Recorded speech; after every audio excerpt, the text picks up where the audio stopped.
मैं आपको दिखाऊंगा कि सर्किट बोर्ड डिजाइन कैसे करें और इस सर्किट बोर्ड का अपना खुद का संस्करण कैसे बनाएं। यह इलेक्ट्रॉनिक्स सीखने के लिए बहुत अच्छा है। आप मेरी डिजाइन को मुफ्त में डाउनलोड कर सकते हैं और वीडियो डिस्क्रिप्शन में दिए गए लिंक की सहायता से खुद सर्किट बोर्ड ऑर्डर कर सकते हैं। पावर सप्लाई के लिए मैं स्टैंडर्ड 1.5 वोल्ट बैटरीज का प्रयोग कर रहा हूं। उन्हें एक साथ जोड़ने के लिए मैं इस बैटरी होल्डर का प्रयोग करूंगा और सर्किट बोर्ड के लिए 3 वोल्ट की सप्लाई बनाऊंगा। बैटरी नई है, इसलिए मल्टीमीटर 3 वोल्ट से थोड़ा अधिक दिखा रहा है। लाइट के लिए मेरे पास 2 विकल्प हैं, थ्रू होल एलईडी या एसएमडी प्रकार की एलईडी, जिसका पूरा नाम सरफेस माउंट डिवाइस है। यहां एसएमडी एलईडी के साथ एक स्टैंडर्ड एलईडी देख सकते हैं। मैं इसे जूम कर रहा हूं ताकि आप इसे देख सकें। यहां आप स्केल के बगल में इन्हें देख सकते हैं कि ये कितने बड़े हैं। हालांकि ये अच्छी खासी रोशनी देते हैं। तो मैं 5 एलईडीज का प्रयोग करूंगा, जिससे सर्किट बोर्ड सरल और छोटा बना रहेगा।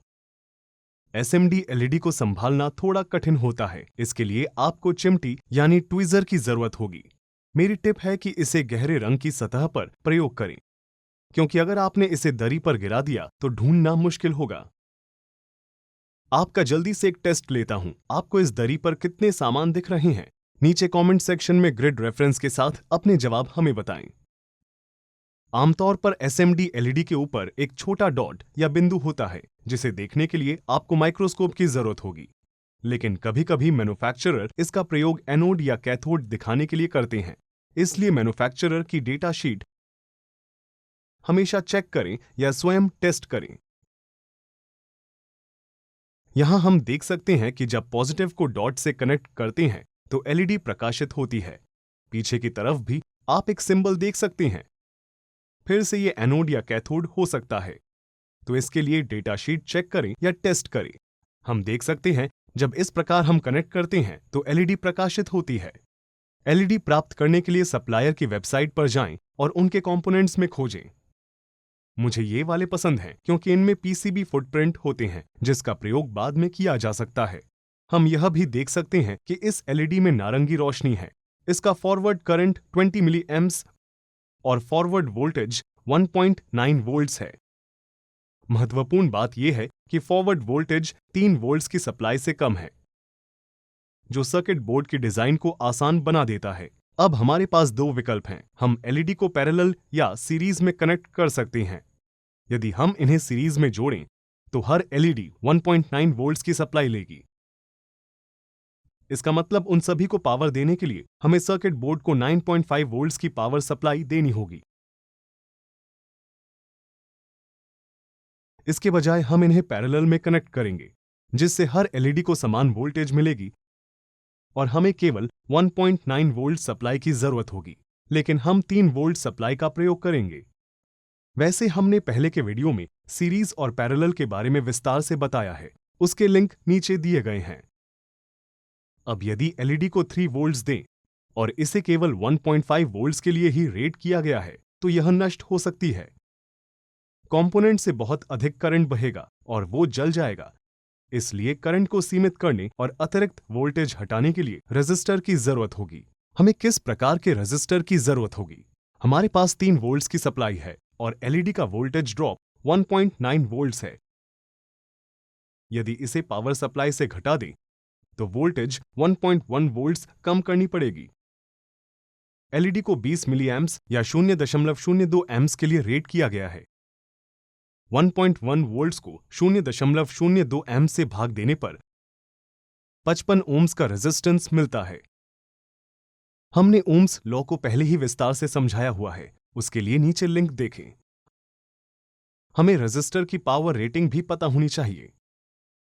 इसकी गणना के लिए 0.02 एम्प्स के वर्ग यानी स्क्वायर से 55 ओम्स का गुणा कर देंगे, जिससे 0.022 वॉट मिलते हैं, जो बहुत छोटी मात्रा है।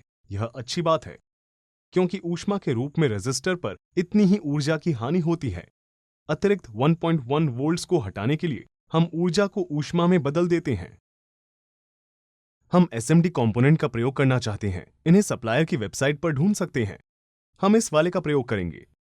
इसकी रेटिंग 56 ओम्स है, हमारी जरूरत से थोड़ा अधिक है, लेकिन काफी करीब है। इसका टॉलरेंस 1% है, मतलब यह 55.44 ओम से 56.56 ओम्स के बीच कुछ भी हो सकता है। इसका टेस्ट करने पर यह 56.3 ओम्स दिखा रहा है। हम ये भी देख सकते हैं कि यह रेजिस्टर 125 मिलीवॉट्स तक संभाल सकता है, जो हमारी 22 मिलीवॉट्स डिजाइन से कहीं अधिक है। और इस कंपोनेंट की ड्राइंग भी है, जिसे हम अपने डिजाइन में प्रयोग कर सकते हैं। हम इस कंपोनेंट का प्रयोग करेंगे। ये रेजिस्टर्स बहुत छोटे भी हैं, तो इन्हें पकड़ने के लिए ट्विजर की जरूरत होगी। हमें ध्रुवता यानी पोलैरिटी की चिंता करने की जरूरत नहीं है, क्योंकि इन्हें किसी भी तरह कनेक्ट करो ये काम करेंगे। हमारे पास पैरेलल में 5 एलईडी हैं, हर एलईडी से एक रेजिस्टर कनेक्ट है। अब हमें बैटरी पैक को सर्किट से जोड़ने का तरीका चाहिए। हम उन्हें बस सोल्डर कर सकते हैं, लेकिन मैं टर्मिनल ब्लॉक का प्रयोग करूंगा, जिससे यदि भविष्य में हम चाहें तो विभिन्न पावर स्रोतों से जोड़ सकते हैं। हमें केवल पॉजिटिव और ग्राउंड कनेक्शन की जरूरत है। हम इस मॉडल का प्रयोग करेंगे। अब हम सर्किट बोर्ड डिजाइन करेंगे। हम एलटीएम डिजाइनर का प्रयोग करने जा रहे हैं, जिन्होंने इस वीडियो को प्रायोजित भी किया है। हमारे सभी दर्शकों को इस सॉफ्टवेयर का मुफ्त ट्रायल मिल सकता है, और मैं नीचे वीडियो डिस्क्रिप्शन में इसके लिए लिंक दे रहा हूं। अब नया प्रोजेक्ट शुरू करते हैं, फिर कंपोनेंट्स के सिंबल जोड़ देते हैं। मैंने इसके लिए एड ऑन का प्रयोग किया है। इसमें बस पार्ट नंबर डालना होता है। हमारे पास केवल 3 कंपोनेंट है, एलईडी, रेजिस्टर और कनेक्टर। अब हम एलईडी और रेजिस्टर को जोड़ते हैं और उन्हें डुप्लीकेट कर लेते हैं। फिर रेजिस्टर्स को आपस में जोड़कर कनेक्टर से जोड़ देते हैं। फिर एलईडी को आपस में जोड़कर कनेक्टर से जोड़ दें। फिर हम सर्किट का ग्राउंड और पॉजिटिव निश्चित करते हैं। फिर बोर्ड में एनोटेशन जोड़ देते हैं। अब पीसीबी लेआउट पर जाएं और कंपोनेंट इंपोर्ट कर दें।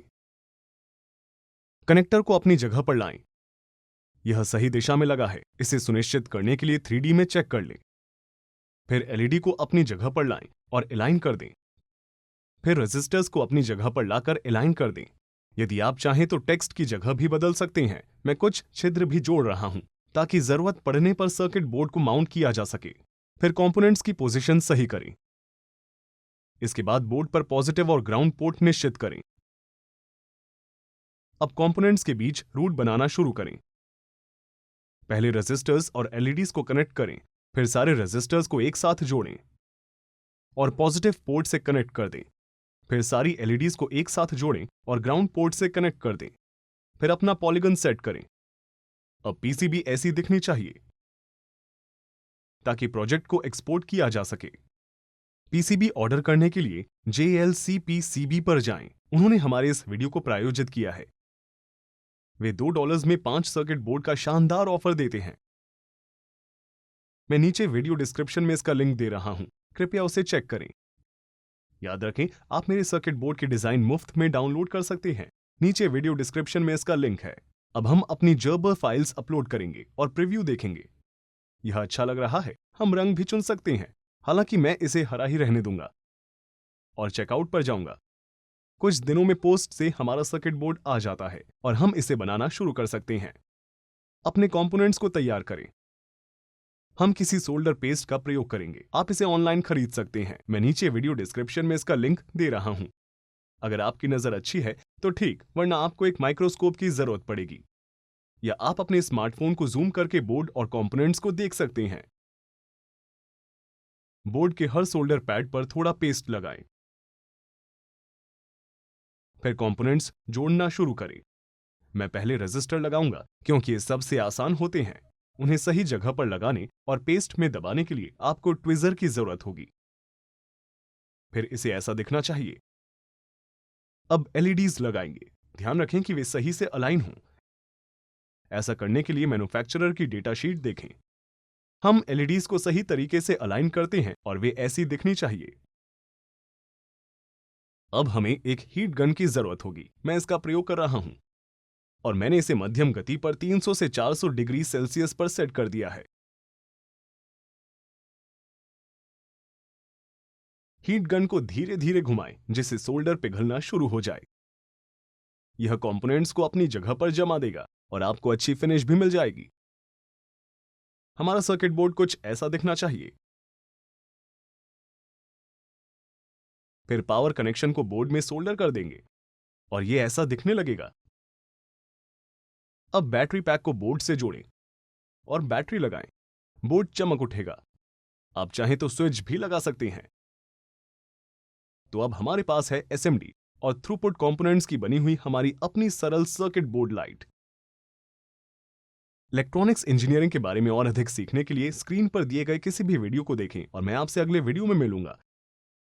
हमें फेसबुक, टिकटॉक, लिंक्डइन, इंस्टाग्राम के साथ साथ engineeringmindset.com पर फॉलो करना न भूलें।